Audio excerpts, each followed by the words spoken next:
नमस्कार विद्यार्थी मित्रो, कसे आहात? BEd CET 2025 या अनुषंगाने आपण व्हिडिओ पाहत आहोत. आजचं सकाळचं सत्र म्हणजेच 2025मधील पहिली CET आपली झालेली आहे. ती म्हणजे 24 मार्च 2025ची. त्या पहिल्या सत्रामध्ये झालेले जे प्रश्न आहेत ते आपण ह्या व्हिडिओमध्ये पाहणार आहोत. सत्र 2 व 3 तसेच 25 व 26 तारखेला होणारे ज्या CETचे तिन्ही सत्र आहेत त्या सत्रातील विद्यार्थ्यांना या प्रश्नांचा नक्कीच फायदा होणार आहे. विद्यार्थी मित्रो, आपण सर्वांनी आम्हाला प्रश्न सेंड केल्याबद्दल आपले सर्वांचे धन्यवाद. तर चला पाहूया प्रश्न काय सांगतायत, कशा प्रकारचा आपला पेपर होता. सुरुवातीपासून आपण सांगत होतो की पेपरचा जो आपला स्तर आहे तो स्तर म्हणजे सोपा ते मध्यम असा आहे. त्यामुळे कुठल्याही घटकातील प्रश्न हा अवघड येणार नाही याची आपण खात्री बाळगा. तसेच जो पहिला आपला पेपर झालेला आहे पहिल्या सत्राचा त्यातील प्रश्नही सर्व प्रश्न हे फक्त सोप्या स्तरामधून आलेले आहेत. मध्यम स्तराचे सुद्धा प्रश्न आले नाहीत, ही बाब आपण लक्षात घ्या. तर चला पाहूया यातील प्रश्न.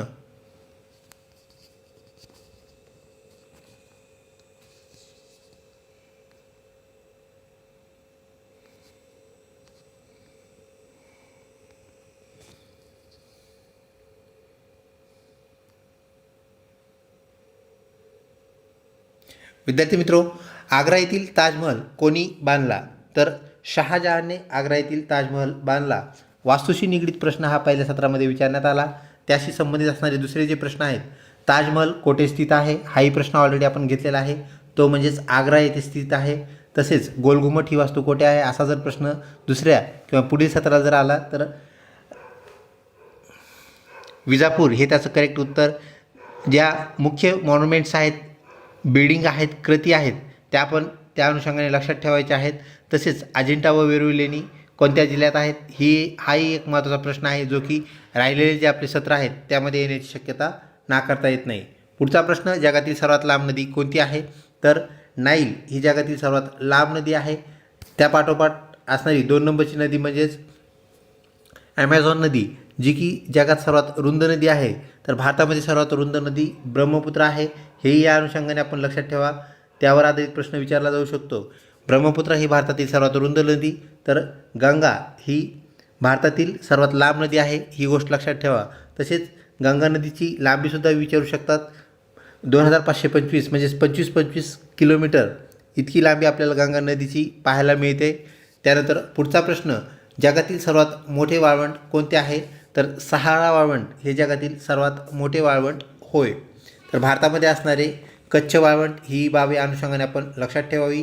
त्यानंतर आगिटी रोबोटिक्स संदर्भात एक प्रश्न विचारण्यात आला. ह्या प्रश्नाचे डिटेल्स आपल्याकडे आले नाही, परंतु रोबोटिक्सवरती आधारित विचारण्यात आलेला प्रश्न यावरही आपण या अनुषंगाने विचार करावा. त्यानंतर आशियाई सिंहासाठी प्रसिद्ध असलेले उद्यान कोणते असा प्रश्न विचारण्यात आला होता. गीर म्हणजे सेसान गीर असं त्याचं करेक्ट उत्तर, जे की गुजरातमध्ये स्थित आहे. तर सेसान गीर हे राष्ट्रीय उद्यान कोणत्या राज्यामध्ये स्थित आहे असाही प्रश्न जर आला तर त्याचं उत्तर गुजरात असेल, ही बाब आपण लक्षात ठेवा. त्यानंतर आपल्या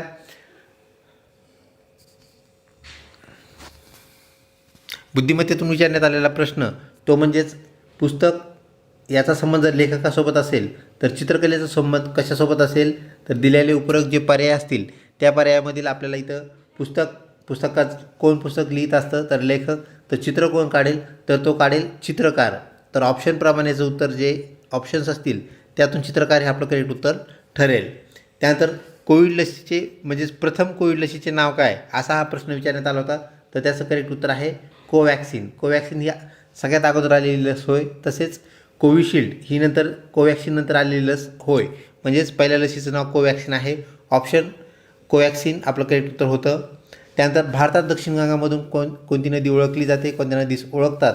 तर गोदावरी या नदीस दक्षिण गंगा या नावाने ओळखले जाते. दक्षिण गंगा गोदावरीची लांबी किती असाही प्रश्न राहिलेल्या सत्रामध्ये विचारला जाऊ शकतो. तर 1450 किलोमीटर एवढं अंतर ती कापते. तर 1450 ही तिची लांबी होय. जशी गंगा नदीची 25 आहे, ही 1450 आपण लक्षात ठेवावी. तसेच दक्षिण गंगा म्हणजेच गोदावरी नदी कोणत्या महासागरास मिळते, सागरास मिळते असा जर प्रश्न आला तर तो पश्चिम बंगालची खाडी म्हणजेच बंगालचा उपसागर ज्याला आपण म्हणतो, हे त्याचं करेक्ट उत्तर होय. त्यानंतर पुढचा प्रश्न, कोणत्या ग्रहास तांबडा ग्रह असे म्हणले जाते म्हणून ओळखतात? आता हा प्रश्न तर मंगळ ग्रहास, ज्याला आपण इंग्रजीमध्ये मार्स असं म्हणतो, तर मंगळ ग्रह मंगळ ग्रहावरील माती तांबडी आहे असं मंगळ ग्रहावरील माती कोणत्या कारणामुळे तांबडी आहे, तिच्या मागील कारण काय, असाही प्रश्न जर आला तर ती माती लोहयुक्त आहे. लोह म्हणजेच लोखंड किंवा लोह, तर आयनयुक्त असल्यामुळे तिचा रंग आपल्याला तांबडा पाहायला मिळतो. तर लोह हे त्या संदर्भातील उत्तर असेल. तसेच आपल्या सोलर सिस्टीममधील इतर ग्रहाचीही माहिती आपण संकलित करणं गरजेचं आहे. एकमेव आपली सजीवसृष्टी असणारा ग्रह कोणता असा जर प्रश्न आला तर पृथ्वी त्याचं उत्तर असणार आहे.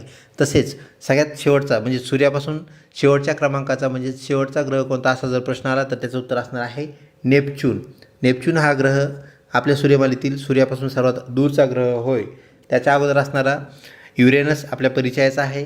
त्यानंतर सॅटर्न, ज्याला आपण शनी असं म्हणत असतो, विशिष्ट कडी असणारा ग्रह कोणता असाही प्रश्न विचारला जाऊ शकतो. तर शनी ग्रह हे त्याचं करेक्ट उत्तर होय. त्यानंतर मार्स आपल्या परिचयाचा आहे, ज्याला आपण मंगळ म्हणतो, तांबडा ग्रह, लाल ग्रह असं म्हणतो. त्यानंतर पृथ्वी, ज्या एकमेव ग्रह ज्यावरती सजीव वास्तव्य करतात. त्यानंतर शुक्र नावाचा जो ग्रह आहे तर तो सगळ्यात तेजस्वी ग्रह आहे, ही गोष्ट आपण लक्षात ठेवा, तेजस्वी असणारा ग्रह. त्यानंतर पृथ्वीच्याच आकाराचा असणारा तो ग्रह होय. त्यानंतर सर्वात छोटा ग्रह जो आहे तर बुध ग्रह, ही बाब या अनुषंगाने आपण लक्षात ठेवा. म्हणजे इथं मंगळाचा प्रश्न विचारलेला आहे, याच्या अनुषंगाने करेक्ट एक प्रश्न तुम्हाला सूर्यमालेसंदर्भात विचारला जाणार आहे. त्याप्रमाणे त्याची आपण तयारी करावी. त्यानंतर GST ही बाब जी आहे कशाशी निगडीत आहे असा प्रश्न विचारण्यात आला. तर वस्तू व उत्पादनाशी निगडीत असणारी ही गोष्ट आपल्याला पाहायला मिळते. ही एक कर प्रणाली आहे, म्हणजे टॅक्स आहे, त्याला आपण गुड्स अँड सर्व्हिसेस टॅक्स असं म्हणत असतो. तर GST वस्तू उत्पादनाशी निगडीत असणारी बाब. त्यानंतर दुधवा राष्ट्रीय उद्यान कोणत्या राज्यामध्ये आहे असा प्रश्न विचारण्यात आला. तर उत्तर प्रदेशामध्ये आपल्याला दुधवा राष्ट्रीय उद्यान पाहायला मिळते. तसेच महाराष्ट्रामध्ये प्रसिद्ध असणारे उद्यान जे आहे तेही या अनुषंगाने आपण लक्षात ठेवणं गरजेचं आहे. तर ते म्हणजे ताडोबा राष्ट्रीय उद्यान, जे की चंद्रपूर जिल्ह्यात आहे. ताडोबा राष्ट्रीय उद्यान कोणत्या जिल्ह्यात आहे असाही प्रश्न विचारला जाऊ शकतो, हे आपण लक्षात ठेवा. त्यानंतर HTTPचे पूर्णरूप काय आहे, ऑलरेडी आपण हा प्रश्न आपल्या प्रश्नावलीमध्ये घेतलेला आहे. त्याचं आज आपल्याला फुल फॉर्म विचारण्यात आला, ज्याचा उपयोग ज्या विद्यार्थ्यांनी व्हिडिओ पाहिला त्यांना झाला असेल. तसेच विद्यार्थी मित्र, आजच्या पहिल्या सत्राचे काही प्रश्न आपल्याकडे असतील, शिक्षकाभिवृत्ती असो किंवा बुद्धिमत्ता किंवा सामान्य ज्ञान, तर आपण नक्कीच आम्हाला कमेंट बॉक्समध्ये कळवा, जेणेकरून जे उद्या व परवा ज्यांची परीक्षा राहिलेली आहे त्या विद्यार्थ्यांना याचा नक्कीच फायदा होईल. तर HTTPचे पूर्णरूप हायपर टेक्स्ट ट्रान्सफर प्रोटोकॉल असे आहे. त्यानंतर पुढचा प्रश्न, रोहन एका मुलीकडे बोट दाखवून म्हणाला की ती माझ्या आजोबाच्या एकुलत्या एक मुलाची मुलगी आहे. तर रोहनचे त्या मुलीशी नाते काय असणार आहे, तर उत्तर आहे बहीण. बुद्धिमत्ता या घटकातील एक चांगला प्रश्न आपल्या भगिनींनी पाठवलेला, ज्याचा नक्कीच आपल्याला फायदा होईल. ज्या विद्यार्थी बंधू भगिनींनी प्रश्न पाठवले आहेत त्या सर्वांचे हार्दिक आभार. तसेच आपणही काही प्रश्न पाठवा, जेणेकरून आपल्या पुढच्या जे सत्रामध्ये राहिलेल्या परीक्षामध्ये जे विद्यार्थी बंधू भगिनी आहेत त्यांना ह्याचा नक्कीच फायदा होईल. व्हिडिओ आवडत असल्यास लाईक करा, तसेच मित्रपरिवारामध्ये शेअर करण्यास बिलकुल विसरू नका. द प्रॉमिस या पुस्तकासाठी कोणास बुकर पुरस्कार देण्यात आला, तर डेमन गलगुट यांना द प्रॉमिस या पुस्तकासाठी अत्यंत मानाचा असणारा साहित्यातील पुरस्कार म्हणजेच बुकर पुरस्कार प्रदान करण्यात देण्यात आला. तर ऑप्शन जो आहे डेमन गलगुट हा करेक्ट उत्तर होतं. त्यानंतर ॲस्कॉर्बिक ॲसिड जे आहे म्हणजेच ॲस्कॉर्बिक या नावाने ओळखले जाणारे जीवनसत्व कोणते असा हा प्रश्न, तर जीवनसत्व क. अजून एक बाब आहे स्कर्वी नावाचा रोग आपल्याला परिचयाचा आहे. तर जीवनसत्व कच्या अभावामुळे, डेफिशियन्सीमुळे आपल्याला स्कर्वी झालेला पाहायला मिळतो. तर तोही प्रश्न विचारला जाऊ शकतो, म्हणजे स्कर्वी हा आजार कोणत्या जीवनसत्वाअभावी उत्पन्न होतो, तयार होतो. तर ऑप्शन आपलं जे आहे ते जीवनसत्व क उत्तर असणार आहे. पुढचा प्रश्न अशा प्रकारे विचारण्यात आला, योग्य क्रम लावा, गाय, गवत, दही, दूध आणि लोणी. तर त्याचा योग्य क्रम अशा प्रकारे होता, गाय गवत खाते, नंतर दूध देते, दुधाचं दही तयार केलं जातं आणि दह्यापासून लोणी काढलं जातं, लोण्यापासून आपण तूप बनवत असतो आणि ते जतन करतो. तर अशा प्रकारे त्याचं उत्तर. पुढचा प्रश्न, शिक्षकांचे महत्त्वाचे कार्य कोणते आहे, तर शिक्षक काय काम करत असतात, त्यांचं महत्त्वाचं काम काय आहे, हाही प्रश्न आपण ऑलरेडी आपल्या प्रश्नावलीमध्ये घेतलेला होता. तर अध्यापन कार्य आयोजित करणे म्हणजे शिकवणे हे त्याचं सगळ्यात महत्त्वाचं काम आहे. कुठले रेकॉर्ड ठेवणे म्हणजे काही लिहिणे किंवा विविध जे सर्वे होतात त्याच्यात सहभाग होणे, हा त्याचा दुय्यम काम किंवा त्याला नेमून दिलेले कार्य होय. तर सगळ्यात महत्त्वाचं काम शिकवणे आहे, अध्यापन करणे, अध्यापन कार्य आयोजित करणे करेक्ट उत्तर होय. 2024चा फिफा वर्ल्ड कप कोणत्या देशाने जिंकला, कोणी जिंकला असा प्रश्न विचारण्यात आलेला होता. तर अर्जेंटिनाला हरवून ब्राझील या देशाने हा फिफा नावाचा वर्ल्ड कप जिंकला होता, ज्याला आपण फायफा किंवा फिफा असं म्हणू शकतो. ऑप्शन जो ब्राझील आहे आपलं करेक्ट उत्तर होतं. त्यानंतर 2020चं NEP म्हणजेच नॅशनल एज्युकेशन पॉलिसी जी आहे, तर राष्ट्रीय शैक्षणिक धोरण जे आहे, तर या शैक्षणिक धोरणाचा शिक्षणाचा आकृतिबंध कसा आहे, काय आहे, तर तो आहे 5+3+3+4. म्हणजेच आता शिक्षणामध्ये एक मोठा बदल झालेला आपल्याला पाहायला मिळतो. ह्या पहिल्या 5मध्ये कशी रचना आहे, तर त्याच्यात 3 जे घटक आहेत ते काय आहेत, तर वाटिका 1, वाटिका म्हणजेच बालवाटिका, बालवाटिका 2, बालवाटिका 3, हे 3 वर्ष. आणि त्यानंतर पहिली व दुसरी म्हणजे स्टँडर्ड फर्स्ट, स्टँडर्ड सेकंड, हे 2 वर्ग जे आहेत तर ते ह्या खालच्या ग्रुपला अटॅच करण्यात आले आहेत. म्हणजे पहिला जो त्याचा शिक्षणाचा क्रम आहे किंवा शिक्षणाचं पहिले काही वर्ष आहेत 5 वर्ष, ते असे एकत्रितपणे संघटित करण्यात आले. म्हणून आकृतिबंधामध्ये 5+3+3+4 ही रचना आपल्याला पाहायला मिळते. पुढचा प्रश्न, NEP 2020 शिक्षण प्रणालीचे प्राथमिक वैशिष्ट्य काय आहे, कोणते आहे, तर ते वैशिष्ट्य म्हणजेच काय, तर हे कौशल्य आधारित हा अभ्यासक्रम आहे. कौशल्याला इथे महत्त्वाचे स्थान देण्यात आलेले. परीक्षाभिमुख असणारा अभ्यासक्रम, येथे आपल्याला त्याची जी त्रुटी होती ती इथे दुरुस्त करण्यात आलेली पाहायला मिळते. पुढचा प्रश्न, वेगळा शब्द ओळखा. गरुड, कावळा, पोपट, वटवाघूळ. तर गरुड, कावळा, पोपट हे तीनही पक्षी या गटातील प्राणी आहेत, पक्षी आहेत. म्हणजे पक्षी गटातील हे सजीव आहेत. तर हे तीनही अंडी देतात, घरटी बांधतात. तर वटवाघूळ मात्र हा वेगळा पक्षी आहे, म्हणजे पक्षासारखा असणारा निशाचर आहे, जो की एक काय आहे, स्तनधारी प्राणी. म्हणजेच ऑप्शन जे आहे वटवाघूळ आपलं करेक्ट उत्तर होय. तर वटवाघूळ आपलं करेक्ट आन्सर. तर विद्यार्थी मित्रो, आपण जे प्रश्नावली वेगवेगळ्या घेतल्या, तुमचा नेहमी प्रश्न असायचा की सर यातून प्रश्न येतील का, तर आधीच आपण सांगितलं तर यातून जरी प्रश्न आले नाही तर प्रश्नाची लेवल मात्र ह्यापेक्षा कुठल्याही प्रकारे वेगळी असणार नाही. सर्व जे प्रश्न आहेत त्या प्रश्नाचे स्वरूप आपल्याला आपण विचारलेल्या, आपण घेतलेल्या प्रश्नावली सारखीच पाहायला मिळते.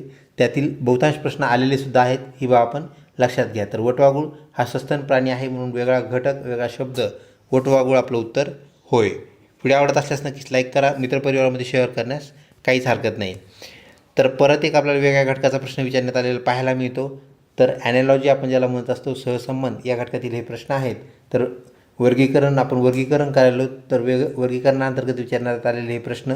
तर ऑक्सिजन, नायट्रोजन, हायड्रोजन आणि हेलियम, तर हे 3 जे वायू आहेत, हे 3 वायू आपल्याला एका गटामध्ये असलेले पाहायला मिळतात. तर हेलियम हा वायू मात्र काय आहे, तर हा इनर्ट गॅस, ज्याला आपण निष्क्रिय वायू असं म्हणत असतो. तर तो रासायनिकदृष्ट्या तो निश्चल आहे, कुठल्याही प्रकारची कृती करत नाही, म्हणजे इलेक्ट्रॉन देत नाही किंवा घेत नाही. त्यामुळे तो धातू किंवा अधातू ह्या घटकामध्ये आपल्याला आलेला पाहायला मिळत नाही. तर तो इनर्ट गॅस या एका विशिष्ट ग्रुपमध्ये आलेला पाहायला मिळतो, म्हणून हेलियम वेगळा घटक. त्यानंतर वेगळा घटक ओळखण्याचा अजून एक आपल्याला प्रश्न विचारण्यात आला सकाळच्या सत्रामध्ये, तो म्हणजेच गाजर, मुळा, काकडी आणि बटाटा.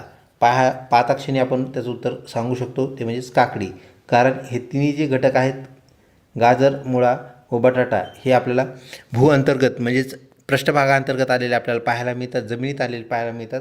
तर काकडी मात्र ही आपल्याला वरती आलेली पाहायला मिळते. म्हणजेच हे बाकीचे 3 मुळं आहेत, तर काकडी हे काय आहे, एक फळभाजी आहे किंवा फळ आहे. तर काकडी करेक्ट उत्तर होय. GST संदर्भात विचारण्यात आलेल्या प्रश्नालाच संलग्न आपल्या दुसरा एक प्रश्न आलेला पाहायला मिळतो. तर GSTचे पूर्णरूप काय, असा तो प्रश्न. गुड्स अँड सर्व्हिस टॅक्स असा आपल्याला GSTचा फुल फॉर्म असलेला पाहायला मिळतो. त्यानंतर पुढचा प्रश्न जो विचारण्यात आला, सर्वात प्राचीन ग्रंथ कोणता, तर दिलेल्या पर्यायापैकी तिथे जे आपले पर्याय असतील त्यापैकी ऋग्वेद त्यात जर पर्याय असेल तर ऋग्वेद आपलं करेक्ट उत्तर होय.